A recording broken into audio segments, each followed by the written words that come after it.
전세 먹튀, 깡통 전세 다 같은 맥락인데요. 전세 사기가 어떻게 이루어지는지 돌아가는 시스템과 여기에 따른 문제점, 그 예방법에 대해 말씀드릴게요. 전세 수요자 증가에 따라 제3의 공급자들이 시세보다 높은 전세를 소개하고 그 이익을 취하는 형태로 시장이 교란되고 있습니다.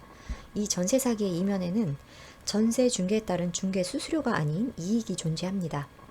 전세 사기는 겉으로 보여지기에는 갭 투자와 유사하지만 계약의 주체가 달라요. 흔히 갭 투자란 잔금날에 매수인이 전세입자로부터 받은 전세금을 매도인에게 지불하고 나머지 차액만 본인 돈으로 지불하는 전적으로 매수인이 주체가 된 계약이고, 이건 합법적인 갭 투자예요.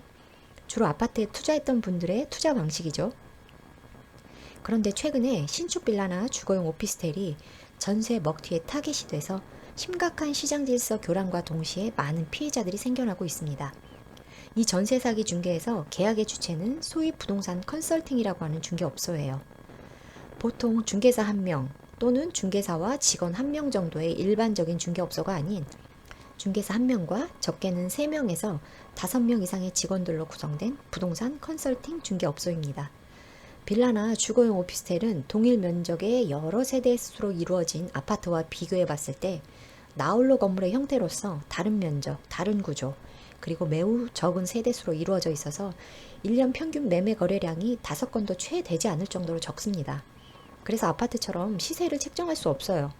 쉽게 말해서 시세라는 게 거래되는 비교 사례인데 거래 사례가 거의 없다시피 하기 때문에 시세라고 말할 수 있는 데이터가 없다고 봐야 합니다. 그러니까 명확한 시세가 없는 빌라나 주거용 오피스텔을 타겟으로 이 부동산 컨설팅 업소라는 곳에서 일반적으로 거래될 수 있는 가격보다 상당히 높은 가격으로 전세 계약을 체결시킵니다. 그런데 여기서 갭 투자와 다른 점은 컨설팅이 이 매매와 동시에 진행되는 전세 계약의 주체라는 사실입니다. 순서는 이렇습니다. 바지 매수인을 미리 준비시켜 놓고 전세 계약과 동시에 매매 계약을 합니다. 이 바지 매수인이 곧 전세 계약의 임대인이 되는 거죠. 실제 집을 파는 매도인은 전세가보다 훨씬 낮은 금액으로 집을 팔지만 계약서상의 금액만 높게 신고합니다. 그리고 컨설팅에서 300에서 500만 원가량을 바지 매수인에게 명의를 빌리고 지불합니다. 요새는 이렇게 한 건 거래되면 컨설팅에 떨어지는 수익이 3천만 원 전후라고 합니다. 이 바지 매수인이 임대인으로서의 자격과 능력이 있는 사람이겠습니까? 제가 여러 매체를 보면 이런 전세 사기 기사가 늘 있고요. 지금도 신문기사나 너튜브 이런 곳을 검색하면 전세 사기 안 당하는 법 수도 없이 나옵니다. 내 전세금에 문제 생긴 분들 중에 이런 기사 한 번도 안 접해본 분들 거의 없을 겁니다. 이렇게 많은 정보가 있는데도 불구하고 피해 사례가 점점 많아지고 있습니다.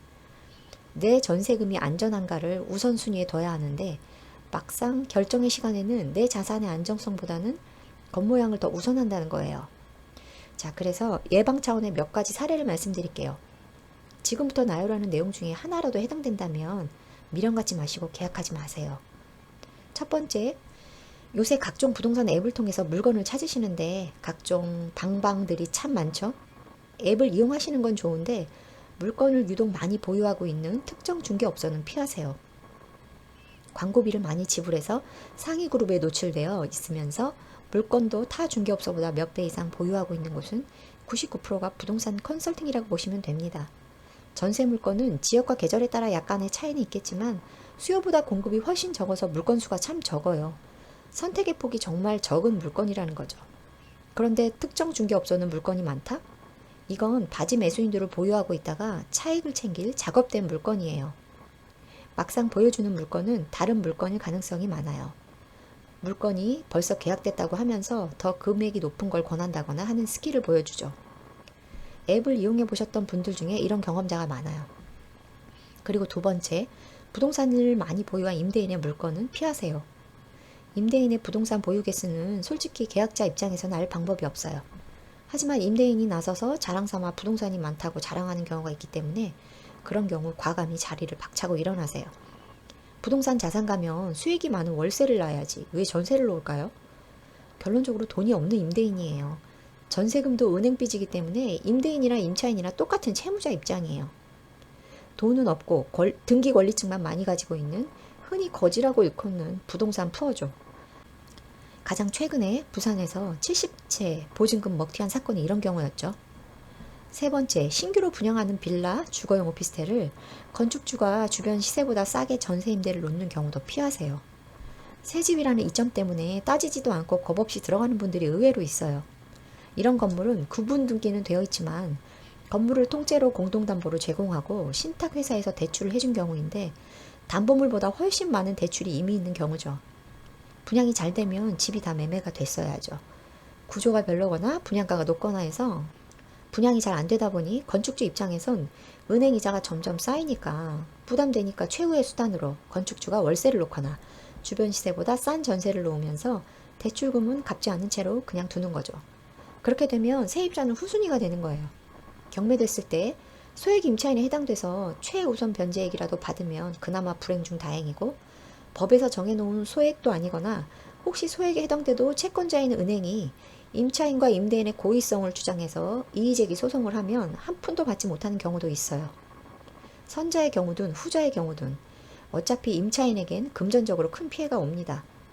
다 못 돌려받고 소액만 받거나 아예 한 푼도 못 돌려받거나 둘 중 하나죠. 권리상 하자 없는 집을 계약했어도 거주하는 기간 중에 임대인이 각종 세금이나 공과금을 연체하면 압류도 들어오고 개인 채무 때문에 가압류도 걸리는 경우도 있고 해서 임차인 곤란한 경우가 있어요. 만기 때도 못 돌려받게 되면 임차권 등기하고 자력으로 또 보증금 마련해서 이사하는 수밖에 없어요. 그렇지만 집 매매 시세가 전세 시세보다 높아서 집을 처분해서라도 임차인 보증금을 돌려줄 수 있는 임대인이라면 크게 문제되지는 않겠죠. 그리고 최근에 안심전세에 관한 새로운 문제가 터져 나옵니다. 안심전세 대출이라고 해서 주택도시보증공사나 서울보증보험에 가입하면 내 전세금을 안전하게 돌려받을 수 있다고 생각해서 시세보다 비싼 전세인 걸 알면서도 계약하는 임차인들이 대부분입니다. 이 안심전세에는 크게 두 가지 문제점이 있는데요. 첫 번째, 전세 만기 또는 해지 시에 보증보험 회사에서 지급 보류하는 경우입니다. 이런 갭투자 전세는 처음 전세계약 당시에는 현재 소유권자가 임대인의 지위를 갖고 전세계약을 체결합니다. 그리고 전세잔금과 매매잔금이 같은 날 동시에 이루어지는 경우가 대부분이라 소유권과 전세입자 전입신고가 같은 날 이루어질 경우 세입자의 대항력은 이길 0시부터 생기기 때문에 소유권이 먼저 바뀌게 되면 세입자가 대항력이 없다고 판단해서 지급 보류 분쟁이 계속 생겨나고 있는 겁니다. 두 번째, 전세 대출이 승인됐다고 해서 이게 매매 시세 대비 안전한 전세라고 착각하시면 큰 오산이에요. 지어진 지 몇 년 안 된 신축들이 매매 시세보다 월등히 높은 전세들이 굉장히 많아요.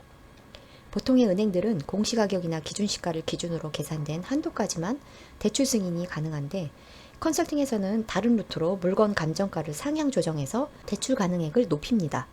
물론 안심전세가 가능하니 보증금은 안전하다고 설명하죠. 전세가가 애초에 높았기 때문에 만기 이전에 이사를 하고 싶은데 내가 들어온 높은 전세가에 새로 들어올 임차인을 맞출 수가 없어요. 새로운 임차인이 계약하고 싶어도 은행에선 불가능한 승인 금액이에요. 이런 사례가 아쉬운 게 새 집에 들어갈 때의 장점만 생각하지 차후에 발생될 문제점은 고려를 못한다는 거예요. 무턱대고 의심하는 것도 선택의 장애물이 되지만 빛 좋은 개살구를 덥석무는 아니라면 더 큰 화를 부릅니다. 세상에 100% 완벽한 집은 없습니다. 내 재산의 안정성을 우선순위에 두시고 겉모양은 후순위로 두세요.